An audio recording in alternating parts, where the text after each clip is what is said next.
Hello बच्चों, मैं संजय पांडे। आज मैं आपको जो टॉपिक पढ़ाने वाला हूँ वो है क्लास 10 के साइंस का चैप्टर सेकंड, यानी अम्ल, क्षार और लवण। ये जो हमारा चैप्टर है एसिड, बेस एंड सॉल्ट। बेटा इस चैप्टर में हम लोग अभी एसिड के बारे में समझने वाले हैं। ये चैप्टर बेटा हमारा इंपॉर्टेंट हो जाता है क्योंकि हमें आगे क्लासेस में भी इसके बारे में पढ़ने को मिलता है। तो बेटा क्लास 10 के चैप्टर नंबर सेकंड में अम्ल क्या होता है।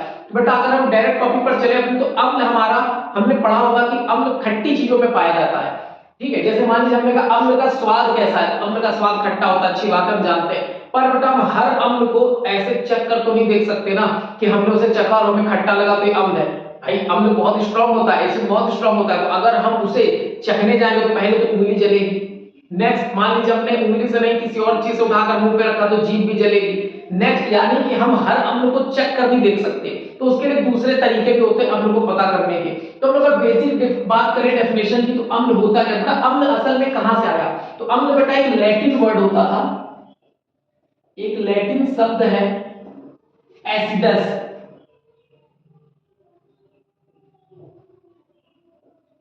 एसिडस एसिडस एसिडस से बना हुआ शब्द है बेटा एसिड यानी अम्ल, एसिडस से बना हुआ है। एसिडस की मतलब बेटा होता था खट्टा। ओके बेटा, अम्ल में जो लैटिन शब्द है, लैटिन शब्द होता था एसिडस, और एसिडस का मतलब होता था खट्टा।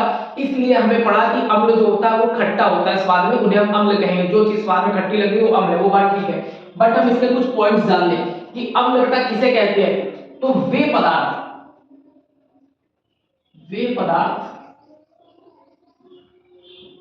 जो जलीय विलयन में, वे पदार्थ जो जलीय विलयन में H+ आयन देते हैं। मतलब अम्ल के बारे में पहला पॉइंट क्या बता कि वे पदार्थ जो जलीय विलयन में H+ आयन देते हैं, यानी कि अगर हम उनका जलीय विलयन बनाते हैं, उसे अगर हम जल में डालते हैं तो H+ आयन रिलीज करेंगे, H+ आयन निकालते हैं, उन्हें हम कहते हैं अम्ल। तो ये हमारे पहला पॉइंट है, इसको पहचानने का, जिससे हम मेन डेफिनेशन कह सकते हैं कि वे पदार्थ जो जलीय विलयन में H+ आयन देते हैं अम्ल कहलाते हैं। सेकंड, हमने स्वाद के बारे में तो बात ही कर लिया बेटा कि इनका जो स्वाद होता है वो कैसा होता है, खट्टा होता है, इनका स्वाद खट्टा होता है। तो इससे हमें पता चल गया कि भाई ये अम्ल स्वाद में खट्टे होते हैं, लेकिन हम हर अम्ल को स्वाद के अनुसार चख कर नहीं देखेंगे, वो खतरनाक भी हो सकता है। तीसरा पॉइंट हम बेटा यहाँ पर आते हैं। दूसरा को और कोई तरीका है क्या पता करने का, तो मान लीजिए अम्ल को अगर हम नीले लिटमस की बात करें, नीले लिटमस पेपर को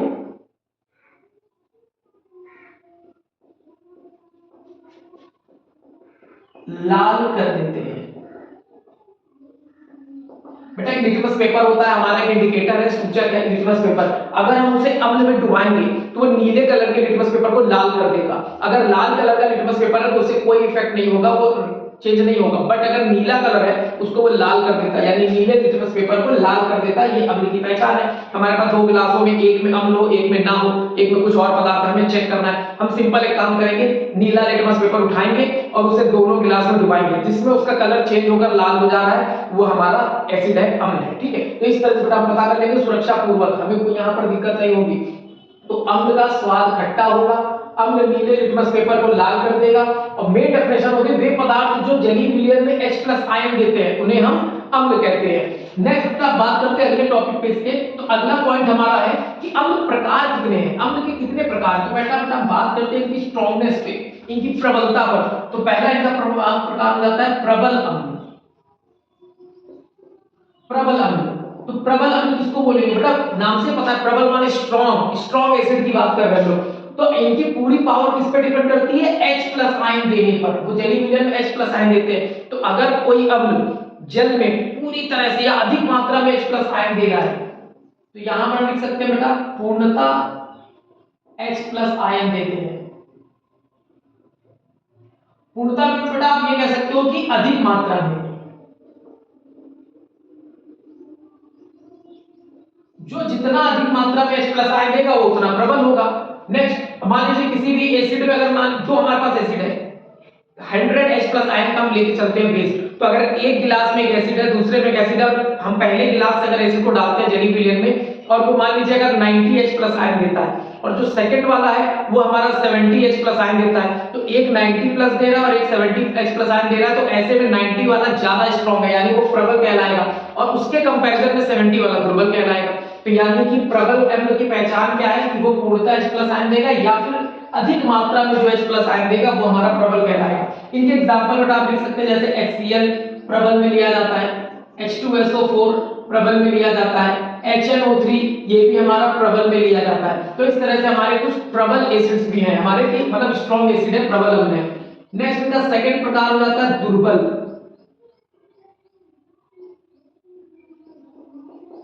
दुर्बल अम्ल, दुर्बल अम्ल बेटा क्या नाम से ही रिलेटेड हो गया कि दुर्बल है तो कमजोर होगा, ठीक है। तो कमजोर मींस क्या लड़ाई झगड़ा थोड़ी करता है, दुर्बल है, कमजोर है, कमजोर है मतलब ये आंशिक रूप से आंशिक H+ आयन देते हैं ये।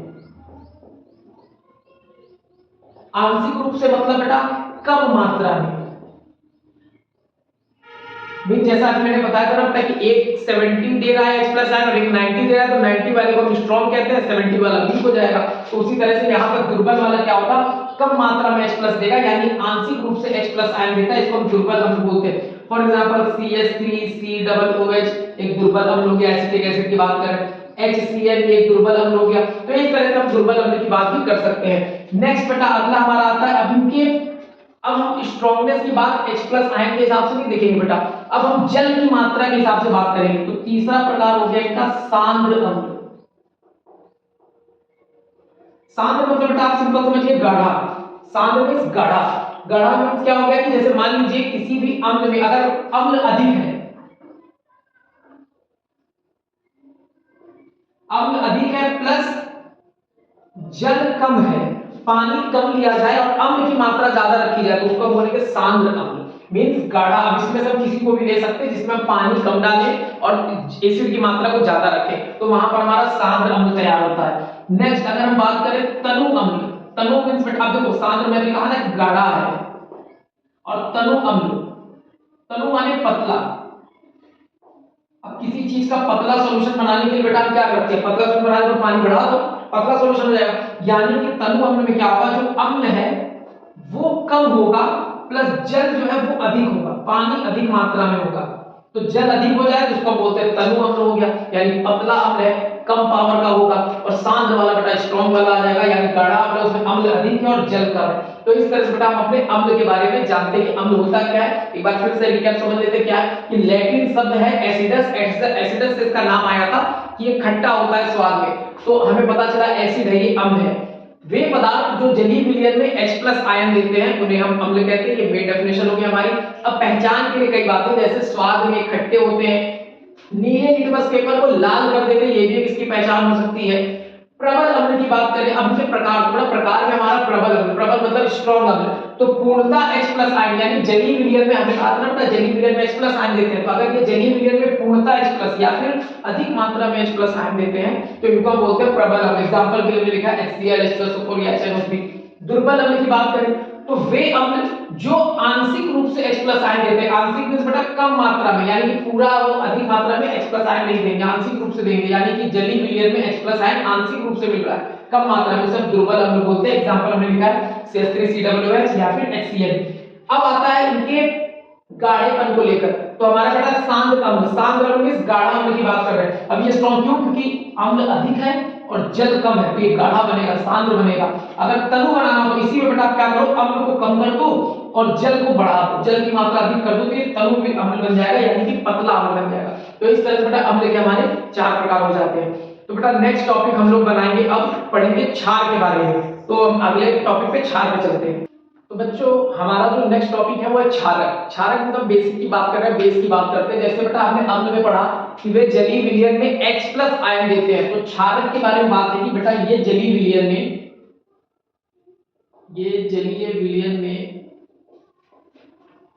OH- आयन देते हैं।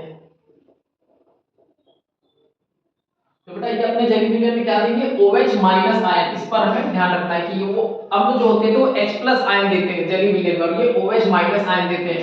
नेक्स्ट मेरी की डेफिनेशन होगी। नेक्स्ट हमारा होता है पहचान के बारे में। स्वाद की बात करें तो ये स्वाद बेटा कड़वे होते हैं,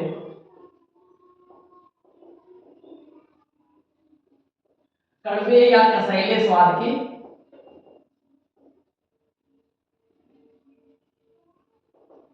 ये स्वाद में कड़वे होंगे, कसैले होंगे, उनका स्वाद बड़ा वैसा कड़वा टाइप रहता है।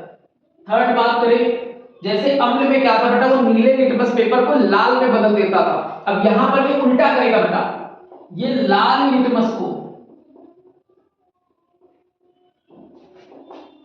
लाल लिटमस पेपर को नीले में टर्न कर देगा, नीले में बदल देगा। मीन्स जैसे दो गिलास है, दो गिलास में अगर एक में हमने क्षारक को रखा हुआ है, एक को अम्ल को रखा हुआ है, हमें चेक करना है इसमें कौन क्षारक है कौन अम्ल है, तो हम क्या करेंगे बेटा, यहाँ पर हम लाल लिटमस पेपर को उठाएंगे और दोनों में डुबाएंगे। अगर लाल लिटमस पेपर ब्लू कलर का हो जाता है तो जिस गिलास में डुबाने से ब्लू कलर का हुआ है हम उसी को बोलेंगे इसमें क्षारक है हमारा। ठीक, तो ये लाल लिटमस पेपर को नीले में टर्न कर देगा, नीले में बदल देता है, परिवर्तित कर देता है। नेक्स्ट अगला पॉइंट आता है इनके प्रकार समझने के। जैसे हमने सेम अम्ल के जैसा ही है, अम्ल में जैसे प्रबल अम्ल दुर्बल अम्ल होता था, इसमें प्रबल क्षार होगा। तो पहले हम प्रबल की बात करते हैं, प्रबल क्षारक। नेक्स्ट आता है हमारा दुर्बल क्षारक। तो पहले हम प्रबल की बात करते हैं। प्रबल क्षारक बेटा क्या होता है, तो प्रबल क्षारक जैसे हमने उसमें बताया ना बेटा, जो पूर्णतः H+ देते थे, अब यहां पर क्या होगा, पूर्णतः OH- आयन देते हैं। पूर्णतः OH- आयन, पूर्णतः मींस बेटा मैंने कहा था अधिक मात्रा में,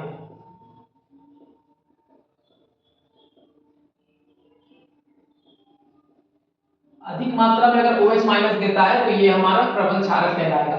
एग्जांपल के लिए बेटा आप बोल सकते हो NaOH, KOH, ये सब ठीक है, COH का होल्ड वाइज इस तरह से। नेक्स्ट आता है दुर्बल। दुर्बल क्षारक क्या होते हैं, दुर्बल क्षारक की बात करें बेटा, जो आंशिक रूप से, तो आंशिक रूप से OH- आयन देते हैं, जलीय विलयन में आंशिक रूप से OH- आयन देते हैं। तो ऐसे बेटा OH- आयन आंशिक रूप से देने वाले कौन होंगे, जैसे मान लीजिए हमारा हो गया NH4OH, आंशिक रूप में तो मैंने कहा था कम मात्रा में, मींस अगर एक हमारा जो लिक्विड है, जो कि हमारा दो गिलास हमने लिए, एक में हमारा जो H+ OH- आयन है वो मान लीजिए 100 में से 70 निकल रहा है और एक में हमारा 90 निकल रहा है, तो इधर भी 90 वाला हमारा स्ट्रांग हो जाएगा कि वो अधिक मात्रा में OH- दे रहा है, और 70 वाला वीक हो जाएगा कि वो कम मात्रा में OH- आयन दे रहा है। नेक्स्ट यहां पर बेटा हम लोग बात करेंगे सांद्र और तनु के बारे में। तो सांद्र क्षारक, सांद्र क्षारक क्या होगा बेटा, जहां पर अधिक क्षारक प्लस कम जल, जल की मात्रा कम ली जाए और क्षारक की मात्रा अधिक ली जाए। अब बात करते हैं जैसे तनु। तनु क्षारक क्या होगा बेटा, यहां पर भी वैसे ही हो जाएगा पिछले अम्ल के जैसा, इस बार कम क्षारक होगा प्लस अधिक जल होगा, अधिक जल हो जाएगा, कम क्षारक होगा, तो हमारा तनु क्षारक का। एक पॉइंट इसमें बेटा एक्स्ट्रा है कि क्षार किसे कहते हैं। क्षारक तो हमने समझ लिया, क्षार क्या होता है, तो बेटा देखो ये सिर्फ एक कैटेगरी के जैसा है कि मान लीजिए हमने कहा कि अंदर जितने भी पदार्थ हैं वो सब क्षारक हैं, ये एक क्षारक का ग्रुप है, इसमें सभी पदार्थ जो है वो सब क्षारक है, लेकिन हम हर पदार्थ को क्षार नहीं कह सकते बेटा। इसमें से जो लोग वो पदार्थ तो जल में घुल जाए, तो जल में घुलने वाले जो इतने सारे क्षारक में से जो जल में घुल जाएगा उसी को हम बोलेंगे क्षार। समझ आया बात बेटा, कि मतलब सारे पदार्थ तो क्षारक के ग्रुप के थे, लेकिन जो उसमें से जल में घुल रहे थे हम उन्हीं को क्षार कहेंगे, सभी को हम क्षार नहीं कहते। ठीक, अब जैसे हमारे कौन से ऐसे पदार्थ हम इसमें लिख सकते हैं, जल में घुलनशील,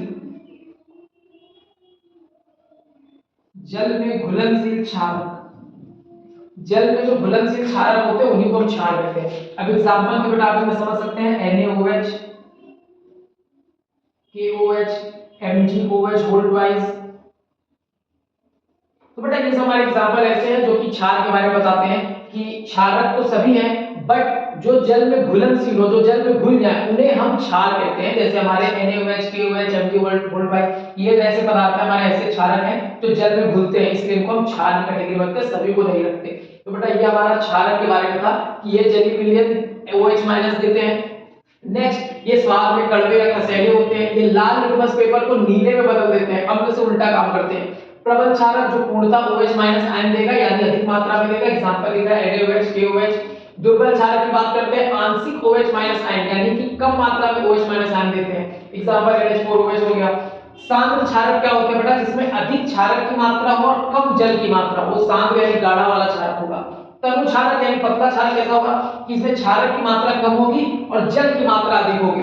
नेक्स्ट बेटा एक अलग टॉपिक है कि क्षार क्या है, वो अम्ल में नहीं था बट यहाँ पर है क्षार क्या है। तो जल में घुलनशील क्षारक, वो क्षारक जो जल में घुल जाते हैं उन्हें हम क्षार कहते हैं, यानी NaOH, KOH और MgOH होता है, इसका एग्जांपल होगा। तो बेटा ये हमने पढ़ा अम्ल और क्षार के बारे में। नेक्स्ट बेटा हम पढ़ने वाले हैं लवण के बारे में। तो बच्चों लवण यानी सॉल्ट क्या होता है? तो बेटा सॉल्ट के बारे में अगर हम बात करें तो सॉल्ट माने आपने नमक सुना होगा, तो वैसे ही लवण जो हमारा एक सॉल्ट है, एक नमक भी उसी कैटेगरी में आता है, बट हम हर सॉल्ट को चखने वाले नहीं, हम यहाँ पर हर सॉल्ट को नहीं चखते हैं। तो बात ये है लवण बनता कैसे या लवण होता क्या है? तो हमने आपने अम्ल पढ़ा जो H+ आयन देते थे जलीय विलयन में, आपने क्षारक पढ़े जो OH- आयन देते थे जलीय विलयन में। अब अगर हम इन दोनों की क्रिया करा दें, यानी कि लवण वो पदार्थ होते हैं, वे पदार्थ जो अम्ल व क्षारक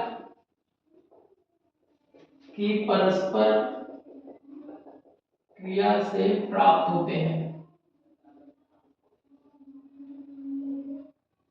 जो अम्ल व क्षारक की परस्पर क्रिया से प्राप्त होते हैं उन्हें हम लवण कहते हैं। फॉर एग्जांपल जैसे ये आपने अम्ल लिया बेटा और इसमें आपने मिला दिया क्षारक, तो इससे जो प्राप्त होगा वो दो चीजें बनती है, एक तो बनता है लवण प्लस एक प्राप्त होगा हमें जल। तो यहाँ पर ये हमें लवण यानी ये हमें सॉल्ट प्राप्त हो जाता है, एसिड और बेस को मिलाया जाए, अम्ल और क्षार को मिलाया जाए तो लवण प्राप्त होता है और जल प्राप्त होता है।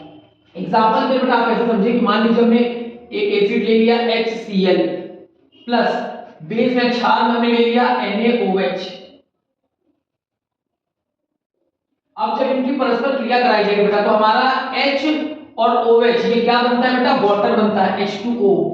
एक H और एक OH आयन मिलता है, जैसे एक H+ और एक OH- आयन मिलता है तो क्या बनता है? हमारा H2O बनता है। तो हमारा H2O जल तो निकल गया, बचा क्या हमारे पास? Na+ और Cl-, यानी ये फॉर्म करता है NaCl। ये वैद्युत बंध बनाकर NaCl बनाता है। NaCl ही बेटा हमारा सॉल्ट है, लवण है, इसी को बोलते हैं सोडियम क्लोराइड।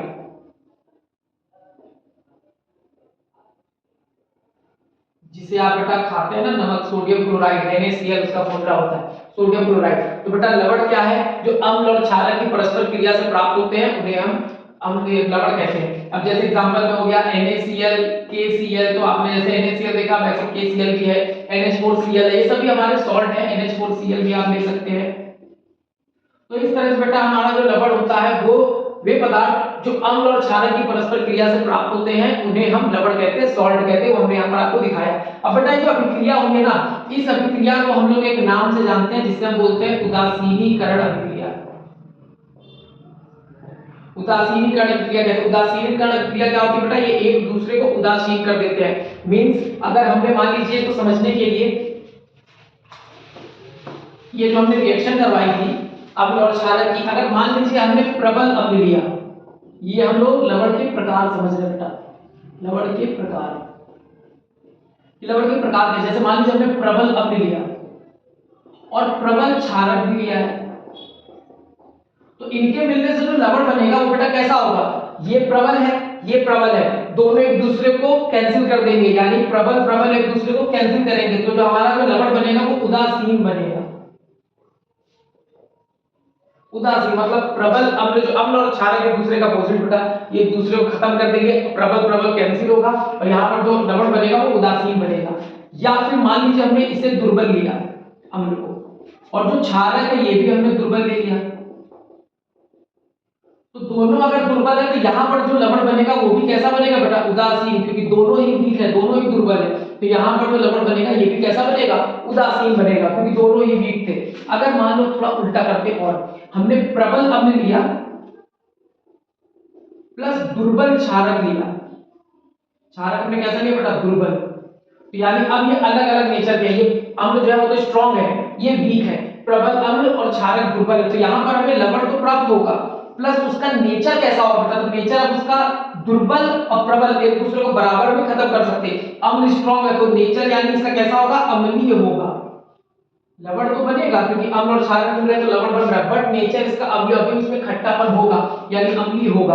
अगर मान लीजिए हम ऐसा करें कि दुर्बल अम्ल ले लें और प्रबल क्षारक ले लें,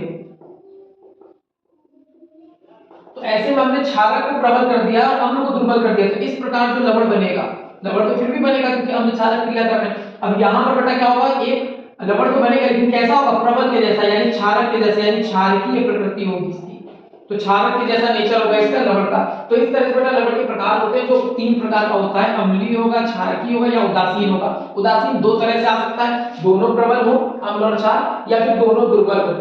अगर यहाँ पर एक प्रबल एक दुर्बल हो तो हमें अलग टाइप का लवण देखने को मिलेगा।